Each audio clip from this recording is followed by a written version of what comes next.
Domingo 17 de agosto de 2025. Estamos acá con el profe Rodri. ¿Cómo estás, Rodri? Buen día, Leo, ¿cómo andas? Todo bien, la verdad que un poco melancólico yo. No sé si lo sabes, bueno, supongo que lo sabrá porque es la razón por la que hoy nos reunimos. Se cumplen 175 años del fallecimiento del general José de San Martín, un hombre cuyo legado no vamos a hacer mucho hincapié hoy porque lo estamos viendo y en este mismo momento lo estamos pisando, es esta propia patria, sino que hoy vamos a hacer un hincapié capaz mucho más importante en lo que es sus historias, sus fracasos y sus éxitos un poco más fuera de lo que es el campo de batalla.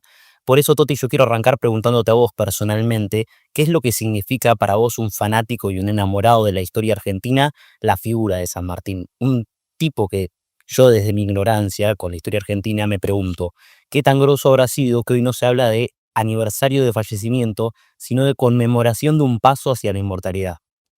Sí, bueno, creo que para todos los que estudiamos historia, de profesorado, licenciatura, San Martín es uno de esos próceres que uno no puede dejar de lado, ¿no? Que lo interpelan continuamente. Por San Martín, yo lo que siento es una profunda admiración, un profundo respeto. Su magna obra, que fue la liberación de 3 países del yugo español, eh, No es poco. no es poco, pero lo que a mí me conmueve más es sus valores. Creo que el tipo de personas que fue, viste que a veces uno ve a diferentes próceres de la historia y ve como un lado B y el lado A de todas las cosas lindas que hizo y el lado B. Sí, y yo creo que San Martín no tiene lado B. Eh, No tiene un lado con muchas cosas para castigarle, decís. exacto, que fue una persona, y así en la historia argentina hay un montón más. Belgrano lo pongo en esa lista de próceres que fueron ejemplo de vida en todos sus aspectos.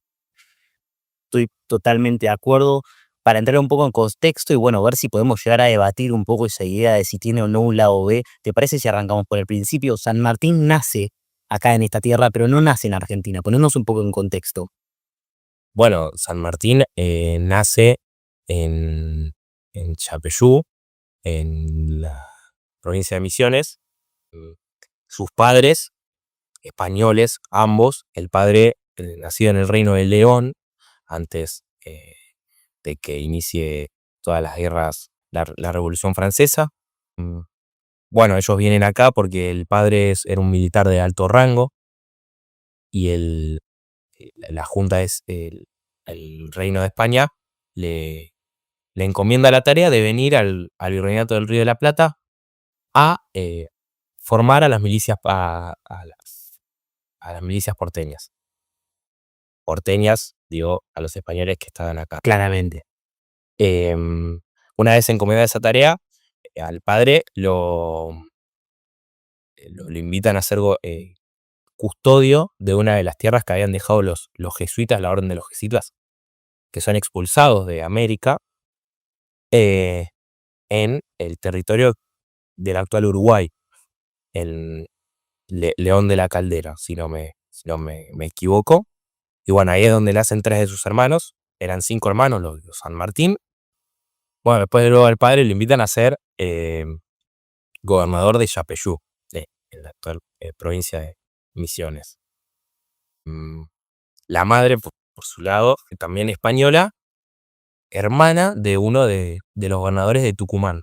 Así que una familia pudiente. ¿De un alto rango o Tenía, tenía cierto prestigio el nombre San Martín, se podría decir, en el Virreinato de la Plata. Sí, sí, el padre, alto rango militar. eh, Ya te digo, la corona española lo mandó acá a instruir a, a los regimientos. Así que bueno, sí. ¿y hasta dónde se sabe la infancia de San Martín, su relación con su tierra natal en los años más dulces? Bueno, acá en Yapeyú, San Martín estuvo hasta los 4 años, si no me equivoco. Mm, Y bueno, una de las niñeras de San Martín, Rosa, su nombre, de origen guaraní, sabemos un poco de que aprendió guaraní de parte de ella, de las leyendas de las misiones, así que sabemos que tuvo un arraigo de su infancia muy fuerte allá en Yapeyú, a todo lo que es la cultura guaraní y de esta tierra. Igualmente él en Yapeyú pasa a una edad muy temprana y después rápidamente llega a Buenos Aires, ¿no? Sí, el padre se dirige a Buenos Aires y bueno, toda la familia San Martín, los 5 hermanos que eran José de San Martín, el más chiquito, sí, a Buenos Aires. Y él pasa, tengo entendido, una buena parte de su infancia acá, pero igual muy chicos cuando se va a Europa. Sí, exactamente, muy chico va a Europa, a España, a Madrid en un principio.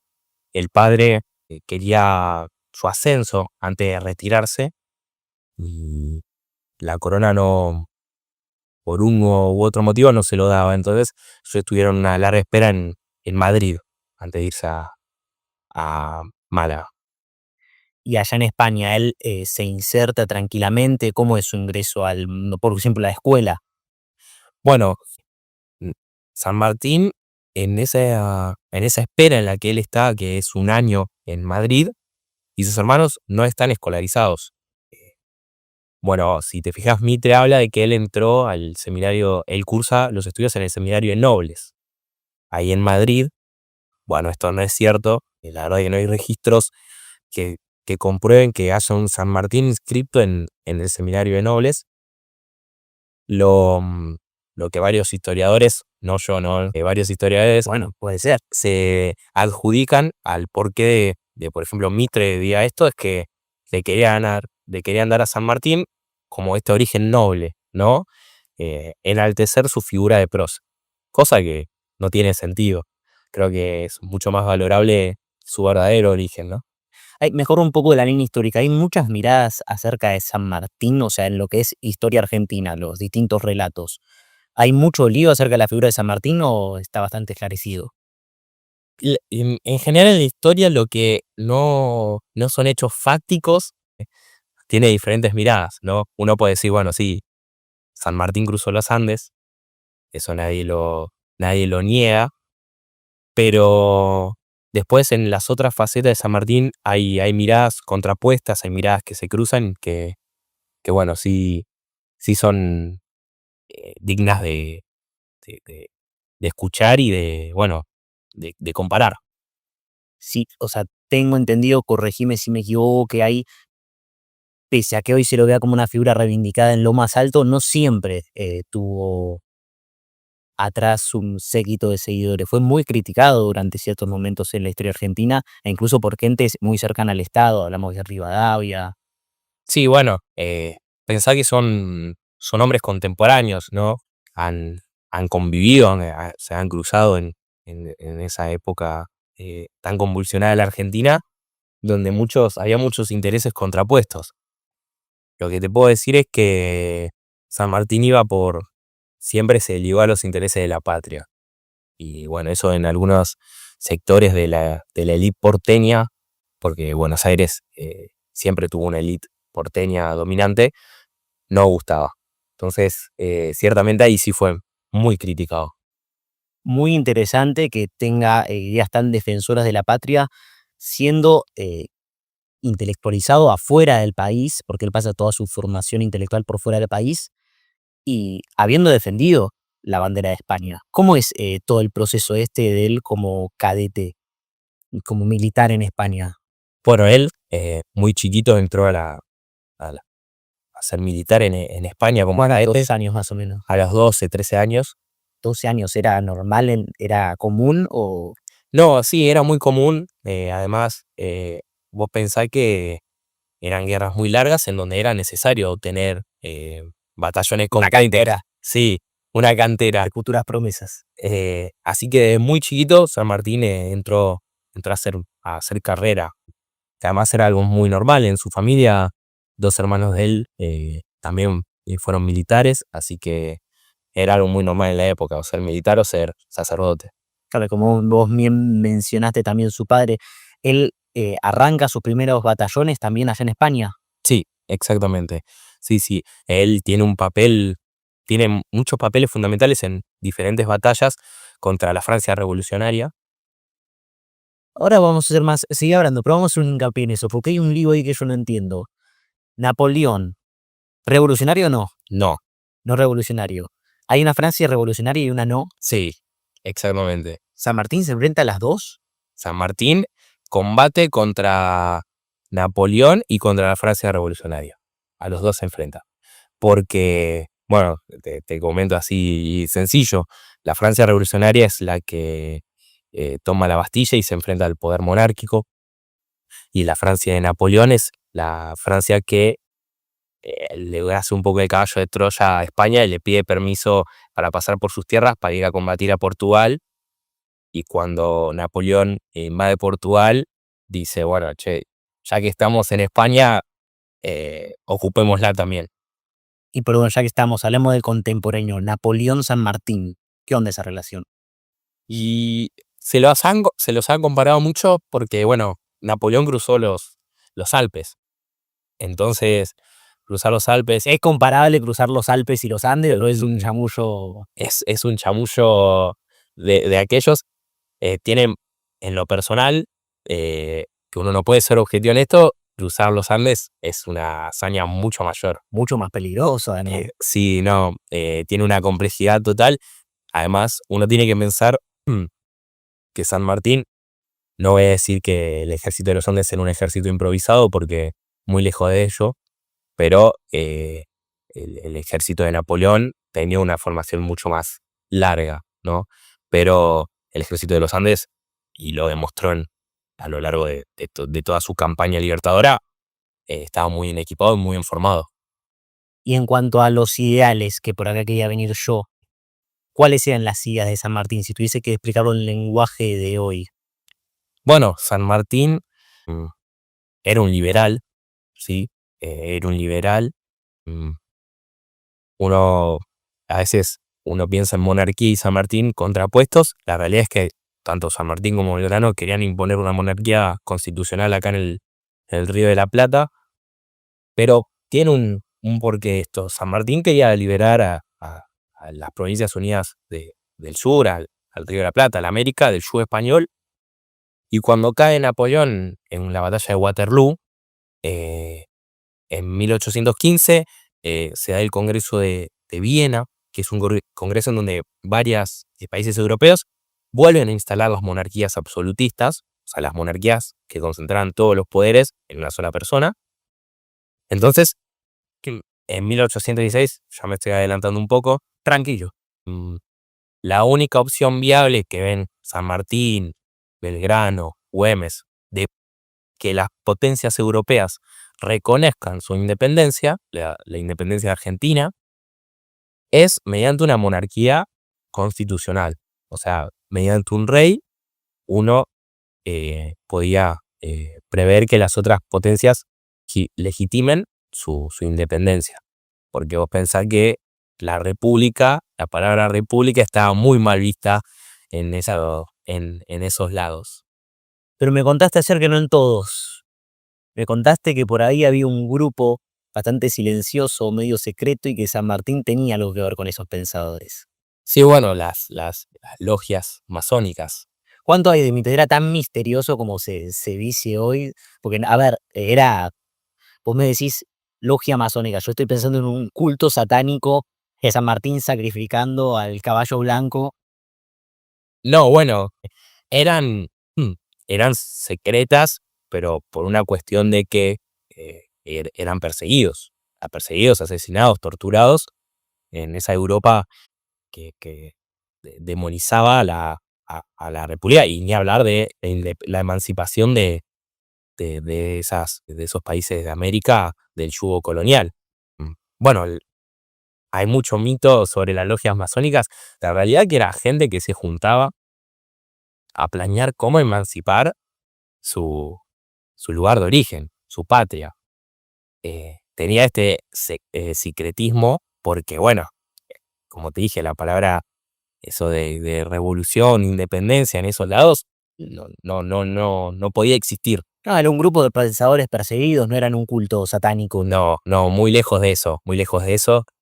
San Martín, bueno, tiene contacto por primera vez con la logia de los caballeros racionales, que es una logia en donde uno lo ve y dice, bueno, hubo una especie de plan, porque San Martín contacta con esa logia fundada por Francisco de Miranda, venezolano, revolucionario, independentista, y muchos más. Carlos María Alvear también tuvo en contacto con esa logia que difundían estas ideas de independencia, de emanciparse del yugo colonial.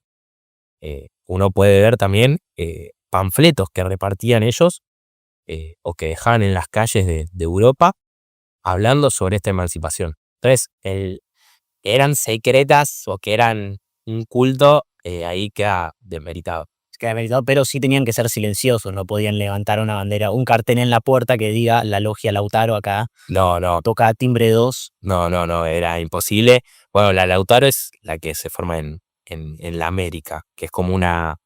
Se va segregando los caballeros racionales porque cuando cae la Junta de Sevilla en España, muchos de esos caballeros racionales guiados por la Amazon se van a América, entonces forman sus logias en sus lugares de origen también. Me parece muy lindo levantar la imagen de San Martín también como intelectual, porque capaz siempre la compramos como un guerrero súper valiente, como un hombre súper fuerte. No digo que no lo sea, obviamente que lo es, pero también nos olvidamos de toda la parte intelectual. Y ahora que terminamos de hablar de su etapa en España, donde él aprendió estrategia, hablemos un poco de la mente estratega del tipo que liberó América. Un poco más casi que solo, sin por lo menos un respaldo estatal, solo de sus amigos también grandes estrategas. ¿Qué tiene de genialidad San Martín? ¿Cuáles son las cosas que yo puedo decir, viene un Pep Guardiola, pero antes San Martín? No, creo que una de sus cualidades era que él era muy observador, aprende estrategia militar con lo que va aprendiendo en el campo de batalla. Y además, bueno, muy formado, él cuando viene a la América se trae sus libros, su biblioteca, eh, con libros que él había recolectado, que estaban prohibidos, en su guerra, en sus batallas contra los oficiales franceses revolucionarios.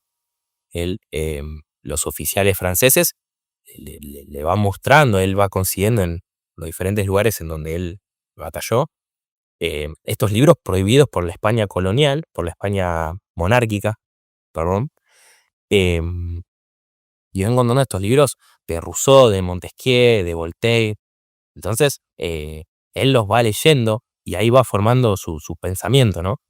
Eh, Eso es lo que tiene de lindo también, que él era una persona muy leída. Él no se quedaba en el molde, ¿no? Con lo que él había aprendido y él observaba. Él hasta leía los libros de sus propios adversarios. No, además lo lindo de la historia genial de un tipo que lo soñó y después lo consiguió. Y un tipo encima con una historia de vida maravillosa, ahora vamos a profundizar un poco más. Él llega a Argentina y ayer me contaste que hace algo que a vos te llena de orgullo. Puede ser algo sobre granaderos.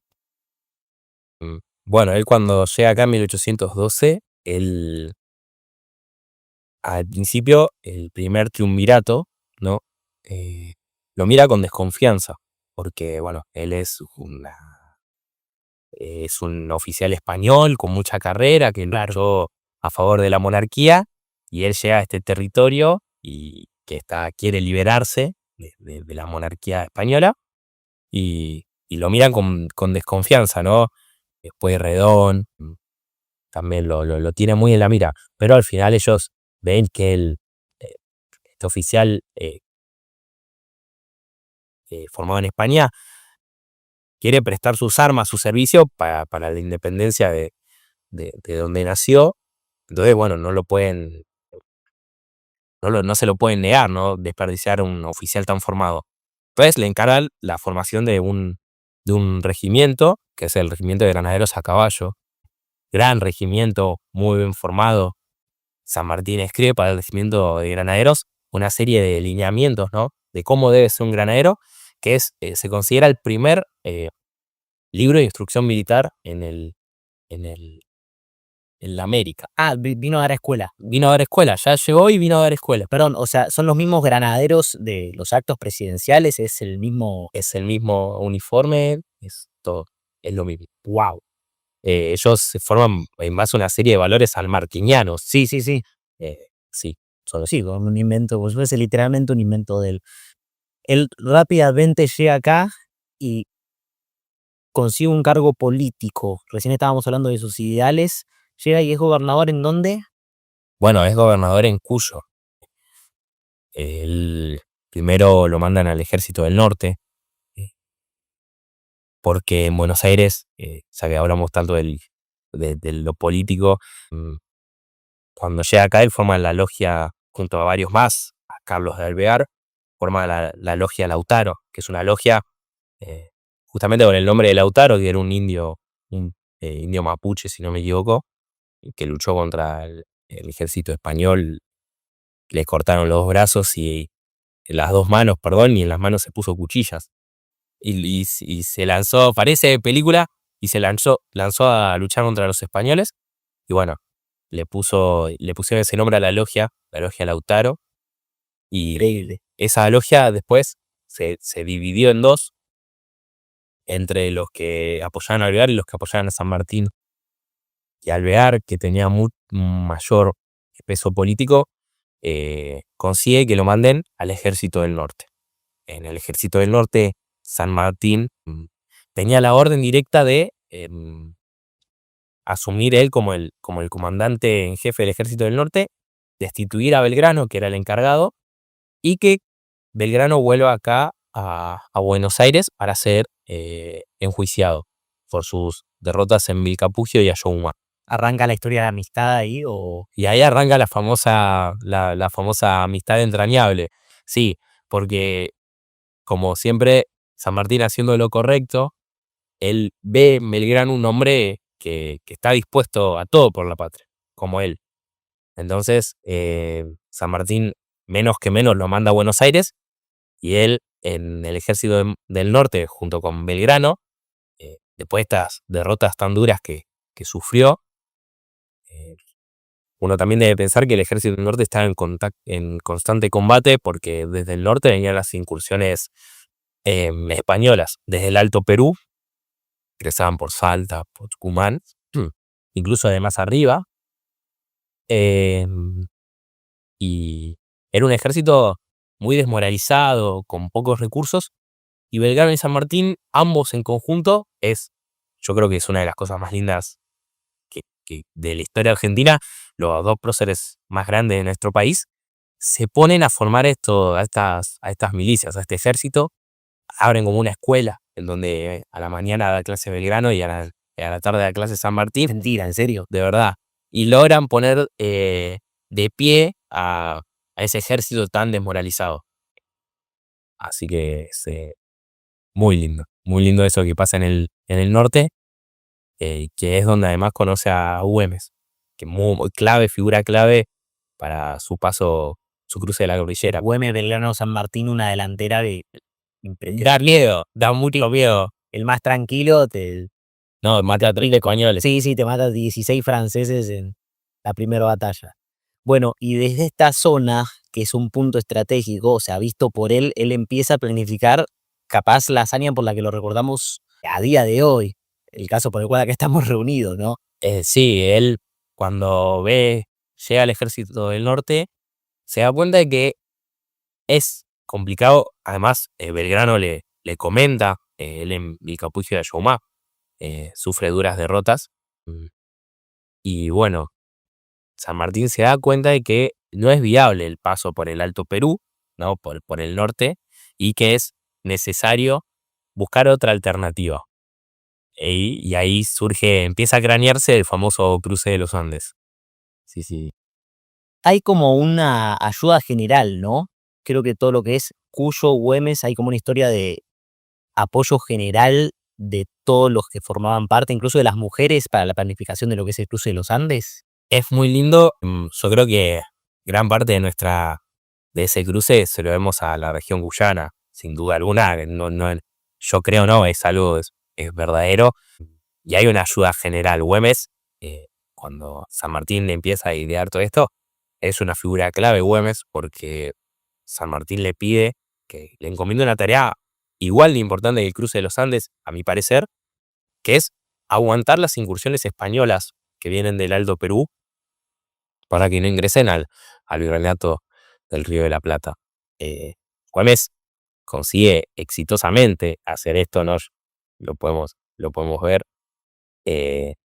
Pero sí, Güemes fue figura clave y el pueblo cuyano, solo palabra de agradecimiento, ¿no?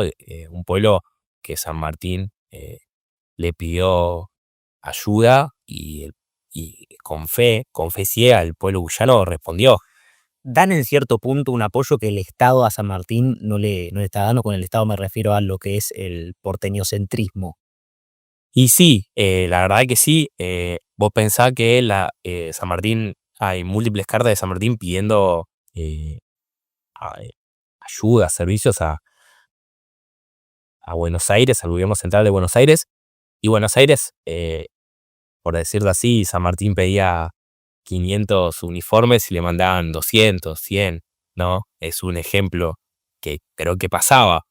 Y el pueblo cuyano, San Martín en Cuyo como gobernador era del Estado, ¿no? Además, le exige mucho y el pueblo cuyano responde y responde con alegría, responde entusiasta.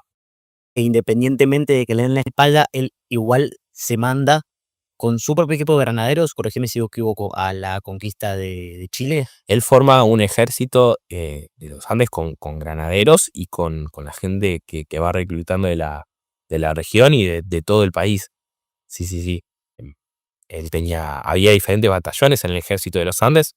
El batallón número 1 es el batallón de Pardos y Morenos, que creo que es uno de los que los que más sólidos está, pero en todo ejército hay un batallón de Pardos y Morenos, que eran los que generalmente iban adelante, ¿no? Al frente. Sí.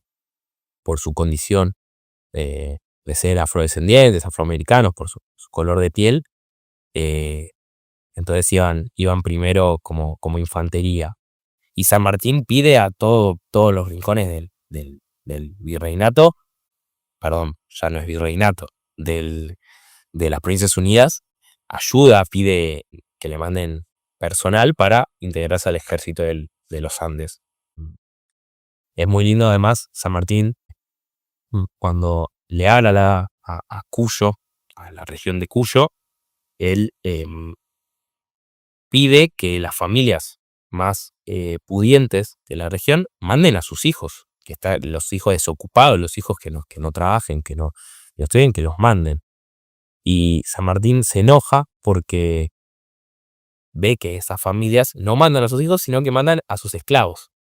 Entonces se enoja y bueno, ahí es muy lindo como San Martín hacía frente al poder en cualquier lugar que esté, ¿no? Al poder injusto. Y siempre con el ideal adelante. Siempre por la patria, siempre la patria adelante. Sí, sí. Desglosame un poco esta idea de cruzar los Andes, porque creo que son cruzar los Andes 3 palabras cortísimas que creo que no terminan como de dimensionar lo que hizo este tipo realmente, en lo peligroso, en lo valiente. ¿Qué fue cruzar los Andes? No, y fue una hazaña, creo, es una hazaña nunca vista. Y aparte monumental. Más complicado que un combate en sí.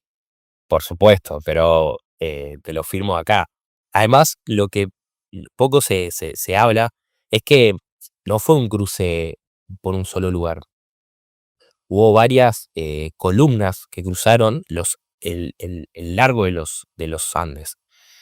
Fue un movimiento coordinado. Estas columnas salieron al mismo tiempo de estos lugares alejadísimos, ¿sí? Por varios kilómetros. ¿Por qué? Porque San Martín, la región de Cuyo está muy pegada a Chile, y Chile había caído a manos de los realistas, de los españoles. Entonces, bueno, San Martín entiende que hay una red de espionaje en su contra de los españoles de Chile, y él, en su infinita sabiduría, diría yo, forma una red de espionaje y de contraespionaje gracias a las mujeres de Cuyo. Las mujeres grandes espías ¿A qué vas con contraespionaje? ¿Qué hacían las mujeres? inventaban falsedades. Va a cruzar por acá. Van y por acá y estábamos. ¿Cuántas? 6 columnas dijiste? Sí, 6 columnas, sí, algo así. Vendían donde San Martín no pasaba. Exacto. Increíble. Justo donde San Martín no pasaba, no se dieron combates. Y bueno, después era reunirse en un lugar, ¿no? para poder dar empezar a formar para liberar Chile, Santiago. Increíble. Napoleón hacete de abajo. Quiero remarcar algo acá que me llama muchísimo la atención. En toda esta liberación de Chile hay una figura que acompaña a San Martín que es O'Higgins. Sin embargo, en Chile, por ejemplo, como en Perú, que en Perú también hay una reivindicación muy grande de San Martín, no es el caso de Chile. En Chile no se celebra, no se habla y no se levanta tanto la figura de San Martín, sino mucho más la de O'Higgins. ¿Qué pasó ahí? Bueno, yo creo que O'Higgins tiene un lugar de revolucionario autóctono de Chile, ¿no? O'Higgins lucha por la revolución de su país. Cuando Santiago cae en manos de los realistas, O'Higgins va a la región de Cuyo y escapa de Chile, y ahí se reúne con San Martín y se une al ejército de los Andes y lucha por la liberación, la emancipación de España, de Chile a manos de España, ¿no? Yo creo que por eso se le da ese lugar, por eso se lo enaltece de esa manera, porque es un prócer de su patria, es un prócer de Chile, que tiene una vida también muy interesante. Creo que más que nada por eso. Perdón, y una vez liberado Chile, parten hacia Perú. ¿Cómo es ahí la historia? ¿Cómo continúa? Bueno, y Perú es un tramo más difícil porque primero pensar que el cruce de los Andes ya te genera un cansancio. Y se deja con la mitad murió gente, me imagino. En el cruce de los Andes, San Martín va con el doble de lo que necesitaba, con el doble de mulas, con el doble de ropa, con el doble de comida. San Martín, ¿Y cuánto pierde? la mitad. Ah, vos. La mitad, mulas creo que lleva algo de 16.000 y quedan 8.000. Impresionante. Porque bueno, por más que haya cruzado en la estación en la que haya cruzado, que es en verano, el terreno es rocoso. Frío, menos 16 grados. Sí, entonces, bueno, también ellos cruzaban algunas partes con unos puentes móviles que había hecho un sacerdote que se volvió herrero, Beltrán, que se encargaba de forjar los sables, de forjar estos puentes móviles. Y bueno, también era una tarea de riesgo. Y sí, murieron muchos, se perdieron muchos materiales. Y bueno, después en las batallas, en Chacabuco, nada, se fue disminuyendo los recursos de este ejército. Te hago un paréntesis acá y ya volvemos a Perú, pero nombraste a Beltrán, que dijiste que es sacerdote. Fray Luis Beltrán, sacerdote. Fray Luis Beltrán, ¿es el único religioso que forma parte de las filas de San Martín? La verdad que no lo sé, pero es uno que tiene un papel central. Fray Luis Beltrán, la verdad que se encargaba, él estaba a cargo de todo lo que es la herrería del cruce de los Andes. Sí. A lo que voy con todo esto es también un poco hablar sobre San Martín y su relación con la religión. Él era un fanático religioso, su relación con la iglesia muy cercana a la monarquía, no quisiera entender cómo sea por ahí. Bueno, a contrapartida de Belgrano, que era una persona muy religiosa, San Martín era una persona religiosa, pero bueno, de esos que por ahí piden cuando necesitan, capaz. Es como lo de los que rezan cuando necesitan, ¿no? Sí, pero era religioso. Bueno, ahí era lo más común ser religioso en esa época. Un dato que me acabo de acordar, Fray Luis Beltrán lo conocían como el Vulcano de la Revolución. El Vulcano. El Vulcano. O sea, un fraile que tenía su túnica franciscano, o sea, marrón. Imagínatelo en los talleres de herrería, o con ese calor. Terrible. Aprovecho que ahora volvemos a Perú y acá aparece otra figura de las miles de figuras enormes que ya nombramos y que estamos nombrando así nomás, Simón Bolívar. Se encuentra con San Martín en una entrevista en Guayaquil. En Guayaquil. ¿Qué es lo que pasa acá? ¿Qué acuerdan? ¿Cómo es el cruce? Bueno, en realidad uno no se sabe que se habló en la entrevista de Guayaquil. Creo que es uno de los misterios que si uno pudiera viajar al pasado, el primer lugar donde iría es ahí, Sí, presenciar eso, porque es una entrevista entre ellos dos, ¿no? Simón Bolívar tenía un perfil un poco más, ¿cómo decirlo? Autoritario no es la palabra, pero tiene una personalidad más fuerte, sí, San Martín, ¿no? Mucho más fuerte que San Martín, y San Martín también tenía una personalidad muy fuerte, entonces eran dos planetas chocando, dos asteroides chocando. ¿Qué es lo que sucede? San Martín, como bien dijiste vos, Leo, nunca recibió un apoyo increíble del gobierno de Buenos Aires.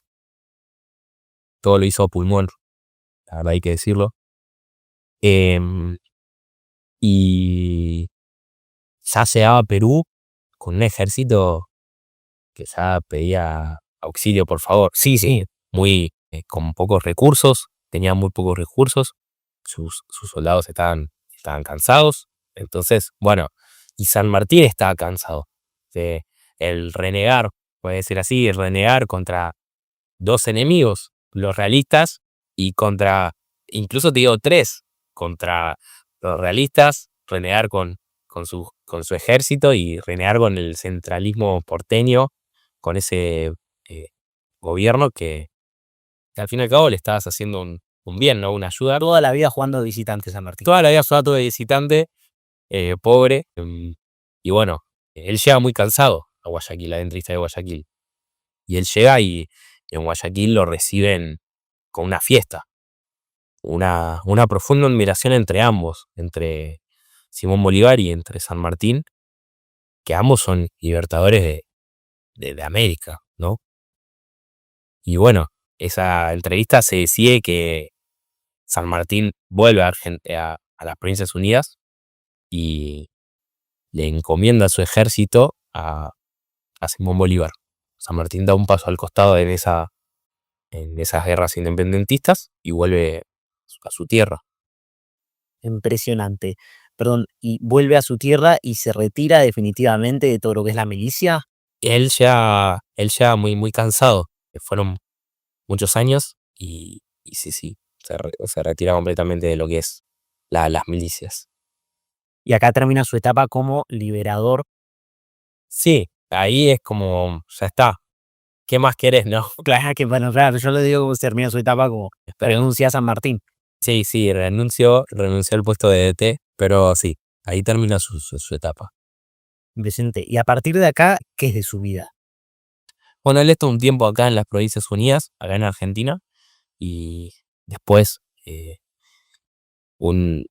director Alvear, que lo nombramos antes, ahora es director de las Provincias Unidas del Sur, o sea, el poder estaba concentrado en él, empieza a perseguirlo con espionajes, empiezan a espiar, empiezan a sabotear algunas cuestiones de San Martín, empieza a haber una campaña sucia de San Martín, que siempre la hubo. Él cuando va del Ejército del Norte a Cuyo, se queda en un tiempo en Córdoba, y porque estaba muy mal de salud, y Alvear empieza a transmitir la idea de que él había muerto. Entonces, bueno, desde siempre jugando de visitante, como dijiste vos, Alvear ahora como director supremo de las Provincias Unidas, comienza esta especie de espionaje, este espionaje a San Martín, de su correspondencia y demás. Entonces, San Martín decide, ya viudo, Ramiro de Escalada ya había fallecido, decide mudarse con su hija a Europa, ir a vivir a Europa. ¿Qué es de su vida en Europa a partir de acá? O sea, que ¿cómo es recibido? ¿Vive en el medio de Madrid o vive escondido en el rincón de Murcia? No, bueno, llega como con la cabeza gacha, ¿no? En algunos lugares no le permiten entrar. Claro, con mucho respeto, ¿no? Para algunos era una amenaza y tampoco lo vamos a culpar. No, sí, no era de menos el nombre San Martín, dejó la vara muy alta. Sí, sí. Y bueno, en algunos lugares de Europa no lo reciben, entonces, bueno, llega como puede a París. Está un tiempo ahí, pero finalmente él, donde fallece, donde es su paso en la inmortalidad, es en en Boulogne-sur-Mer, en Francia. Impresionante. Y perdón, en todo este trayecto, ¿él tiene un intento de reinserción a Buenos Aires? Él ya en Europa, él decide volver a, a Buenos Aires, mm, pero nosotros tenemos un periodo de nuestra historia de profundas guerras civiles, ¿no? Unitarios federales, Claro, bueno, en 1828 la época rosista, ¿no? exactamente. Vuelve, no, Rosas no está en el poder, pero vuelve cuando es el fusilamiento a Manuel Dorrego. Ah, ok. Manuel Dorrego, que fue parte de los granaderos a caballo, fue parte del ejército del norte. Con San Martín hay una anécdota muy graciosa, te la cuento así rápido. Graciosa, ahora que la leemos, Manuel Dorrego la pasó muy mal, Claramente. porque San Martín y Belgrano, en este tiempo en el que estuvieron juntos en el ejército del norte, cuando iban a dar la voz de mando, o sea, cuando iban a anunciar las novedades, y Manuel Dorrego, que era un oficial, estaba ahí, primero daba la voz de mando Belgrano, el encargado, y después San Martín, y cuenta esta historia, esta anécdota, que dio la voz de mando Belgrano, que tiene una voz un poco más finita, ¿no? Y después habla San Martín y, y Manuel Dorrego se ríe. Bueno, vuelve a hablar Belgrano y después vuelve a hablar San Martín y Manuel Dorrego se vuelve a reír. Y San Martín agarra un candelabro de la mesa y lo empieza a mover como apuntándolo y bueno, ahí le dice que se ubique, que estaban dando la voz de mando sus jefes y bueno, Manuel Dorrego ahí se calla y al otro día lo mandan, lo echan del ejército del norte, lo mandan, Lo echaron por esa situación. lo mandan a otro destino. Ah, bueno.